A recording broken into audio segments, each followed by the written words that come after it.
Hi guys, and welcome back to a new video.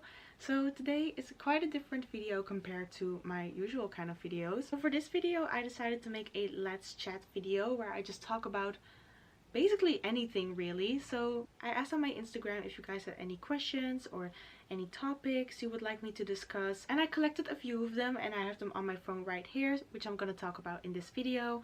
And I really wanted to make this like a very chill vibe, like as you can see I'm just in my comfy clothes, not wearing any makeup. I just wanted to make it feel like as if you're like talking with a friend. If it wasn't Ramadan I would get myself like a nice cup of coffee or tea or maybe some boba, but like since I'm fasting I'm not doing that. If I will make another one of these let's chat videos, and I definitely will do so because I really feel like it creates a more extra cozy vibe. And let me know at the end of this video if you'd like to see more of these let's chat videos, because personally I really like to watch them on YouTube. So I thought, why not make one myself? So okay, enough rambling, let's get on with this video. So someone asked on my Instagram how my experience was with my social media break. So a lot of you guys will probably won't know this, or maybe some of you will do know this, but last year I actually took a very long break from social media. I had my break from mid-July all the way to the end of the new year. And so it's basically like 5 months, and it wasn't my intention to make the break like 5 months long. But let me just tell you how it basically started. So I remember it was in mid-July. One night I was just scrolling through my socials and I just really felt so bad, like very mentally I felt bad. And no, it wasn't just certain people that were triggering me, but also just certain videos about certain topics and also like other things. And I just really didn't feel happy anymore. And also last year was also like a pretty difficult year for me anyway. So I decided right then to just take a break from social media. Just like not completely delete all my apps, but just like move my social media folder all the way back to, like, you know, the back of my iPhone screen, because muscle memory is definitely a thing. So I wasn't on Instagram, I wasn't on Snapchat, I wasn't on Facebook. I turned off all my notifications and I wasn't even on TikTok. And I was like, you know what, let's just take a break. And I really have to say that break definitely did help me, because like it felt nice that I just didn't have to show anymore what I was doing and vice versa, and not just check on certain people or like certain things, or also with certain news, because obviously we had the pandemic. It just all made me feel so bad, and just like distancing myself from those things actually made me feel so much better. Like if it was up to me I would even extend my break for a longer time, but on New Year's Day in the new year I decided to just go back, because I felt like, okay, I've had my time and I think I'm ready to go back now to start the new year off with a great feeling. So yeah, I really have to say taking a break from social media is like literally one of the best things I've ever did, and I would really recommend it to anyone to just take a break from social media. Just like don't look at the apps. And of course, obviously I just communicated with my friends through text messaging. So yeah, that was kind of really my experience with my social media break. And now since I've been back on it, I've also unfollowed lots of people and also muted some, because yeah, I just really felt like if you're not good for me personally, I just really don't want to look at things anymore that make me feel bad, or certain people or certain accounts that don't make me feel good, then I'll just unfollow and or mute them. So, and I really recommend to do that to anyone. Just like if you see like certain pages or people on your socials that make you feel bad, then just unfollow them or just mute them, because what if it's people you know or see on a daily or not so daily basis, then you can also just mute them. And yeah, just only surround yourself with positive content. That's basically all I can like recommend to anyone. So yeah, that was basically my experience. How has Ramadan been going for you? Well, my Ramadan this year has been going very alright. Like we're already at day 27, so in a few days it's gonna be over, and I really have to say the time flew by so fast. But I really feel like this year's Ramadan has been really well for me. I really feel so much more at ease when I like focus more on my religion and just like practicing, and also just fasting. I don't know what it is, but like if I'm fasting, so if I'm not eating or drinking anything, I just feel actually much more like you know, it's I feel more at peace and also like a bit more patient. It's just when I'm fasting I just feel much more like tranquilo, you know. So I don't know what it is. So yeah, this year's Ramadan has been going very well for me. So I'm actually a very bit like sad that it's ending, but like and I've also really noticed I've created such good habits during this Ramadan, like actually getting back into praying a lot more, because I felt like in the last couple of months I sort of like fell out of the praying habit, and now I'm really happy I could like pick it up again. And I also read some Quran, which also really made me feel very peaceful, and just reading God's word, just yeah, it's just a feeling that's like undescribable, you know. Like I really feel like I also learned about myself this year's Ramadan, and I really felt like I could definitely leave all the things behind from last year, because like I said before, last year was quite difficult, and finally during Ramadan I had the feeling like I could slowly like let go of everything, like slowly get into the accepting part of everything. So yeah, it has been really well for me.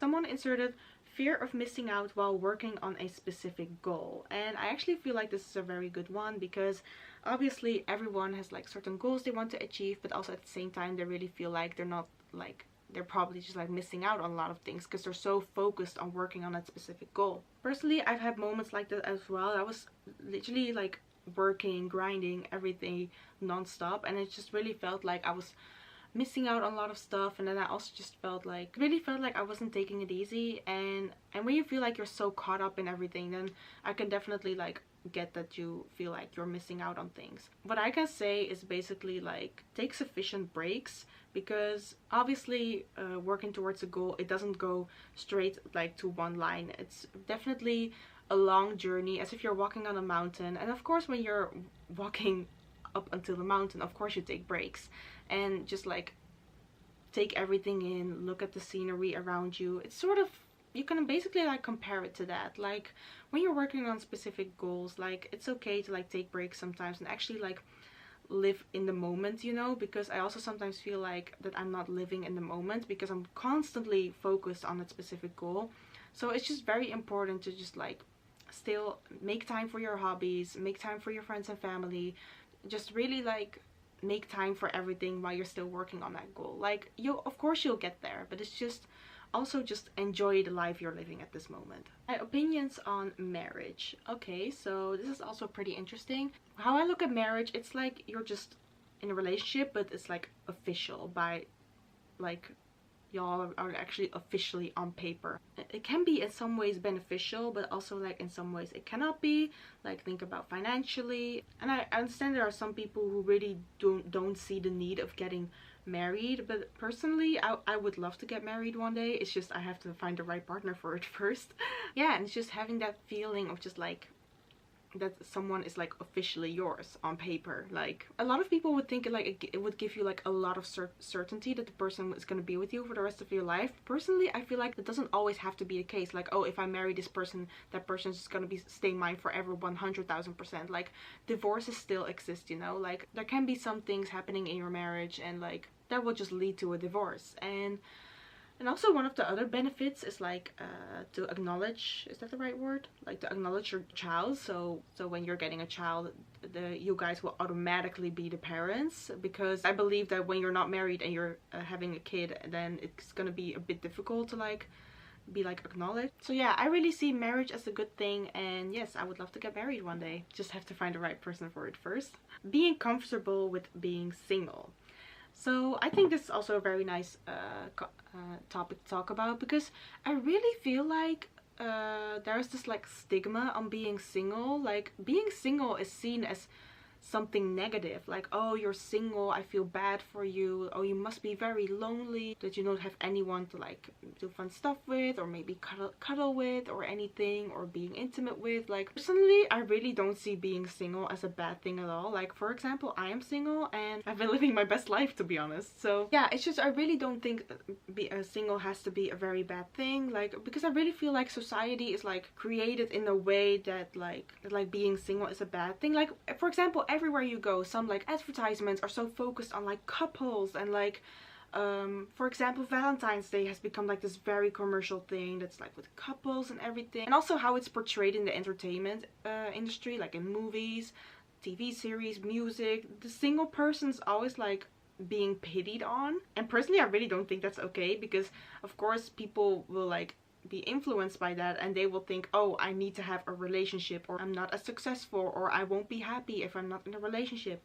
Like, literally, being single, you're basically in a relationship with yourselves. And I think we first need to have a healthy relationship with ourselves before we commit to another person. So, and also I really feel like if you're single, you really like, you have yourself, because that's basically the thing, you have yourself. But it really doesn't have to be a bad way. Like, you can really like get to know yourself, have time for your hobbies, to go out and do things on your own. Like, it can really be great to just do things on your own without having to have a significant other. Like, don't get me wrong, I would love to have a significant other, but like, it's just, I'm really just fine with being on my own. So that's why I'm saying, like, being single doesn't have to be a bad thing. Like if you're watching this and you're single, like, please enjoy, like, please enjoy the time you have while you're still on your own. Like, because you have lots of like time to do things for yourself, you work on your ambitions and your goals. Like, I'm not saying you cannot do all those things while you're in a relationship, of course you can. How to get into a relationship. My best advice: don't start one. I really feel like the best relationships come when you're not looking for it, because obviously we're now in a time where we have dating apps, and of course we see and meet people literally everywhere, as well as online as offline. And of course you'll meet people there, but it's just, I really feel like when you're not looking for it, then that person will come. So that's why I'm saying, like, please don't start one. Obviously, unless if you meet someone and it feels really good and the feelings are mutual, then of course I would say go for it. But it's just, personally, I would say just don't look for one. Just let it come to you. That's all I can say, basically. Do you want to have kids? Well, personally, yes, I would love to have kids. I understand there are some people who don't want to have kids for any other reason, and I think that's totally fine. You do you.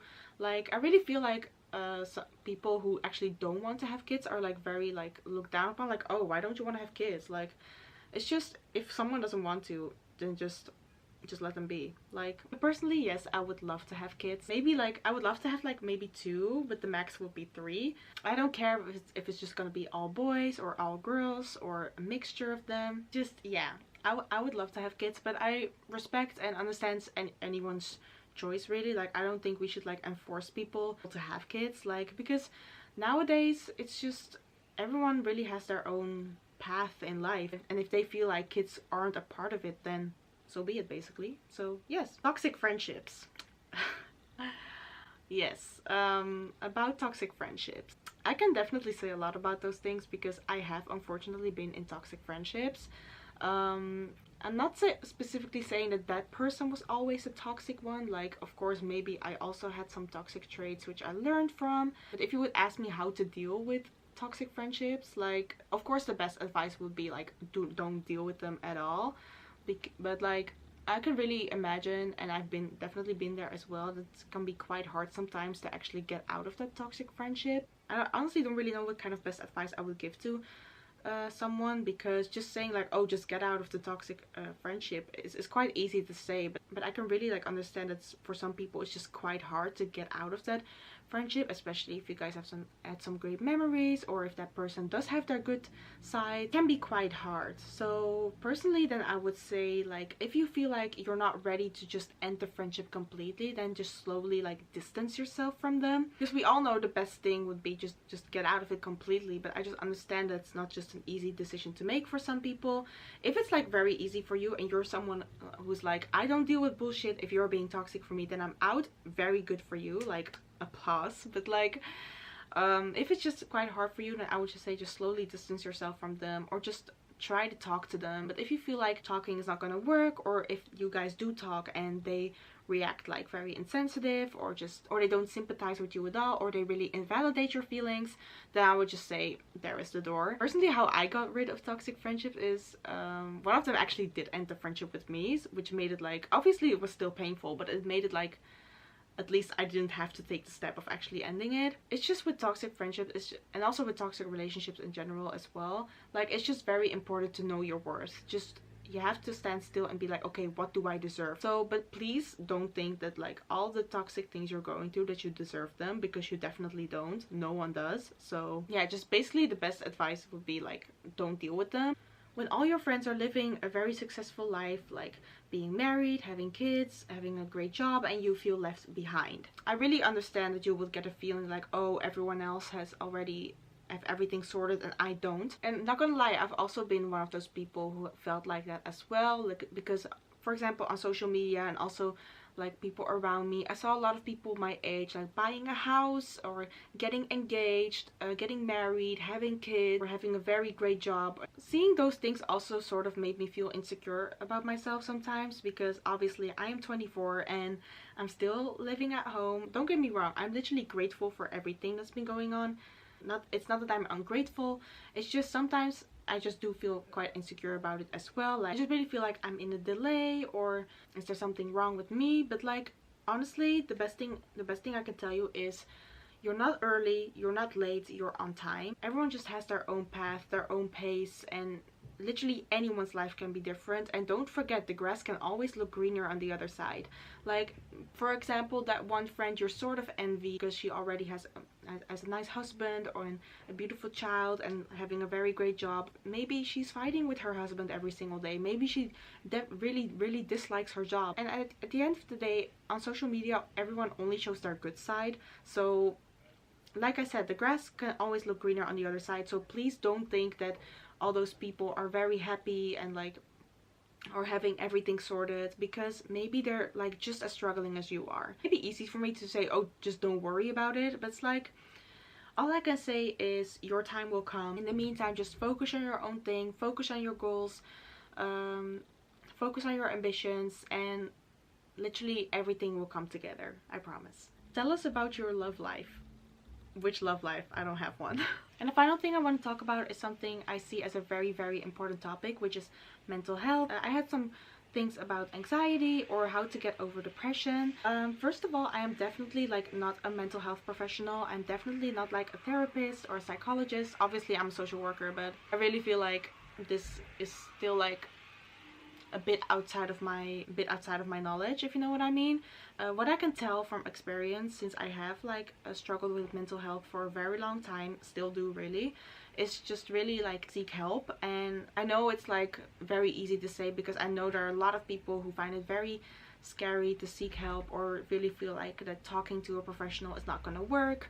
But really, like, I really feel like if you don't seek help and you stay into that bad mindset or depression for a very long time, like in the long term it's gonna be very damaging to your emotional well-being. That's why I really would say like seek professional help, try to discover where that feeling comes from and how you can work on it. So, and in the meantime, just like make sure you have someone to talk to, like a good friend or a family member or someone else you can confide in. And also just like try to do some stuff in between, like go hang out with your friends and family, or try to do things you actually really like if you have a hobby, if you have something you really like to do, then do it. And just happiness and all the good feelings can be found in the tiniest of things. But if you really feel like you don't even have the energy or you're not even in the mood to do fun things, then I think it's really important to find help. And you probably might actually be struggling with depression. But like I said, I'm not a mental health professional, but that's basically all I can say really. I didn't want to make this video too long, so I'm gonna wrap it up here. Hope you guys enjoyed this video. Give it a thumbs up if you liked, and of course subscribe. Let me know if you would like to see more of these Let's Chat videos, and I would love to make them. So thank you guys for watching. I love you guys, and I see you next time in a new video. Bye bye.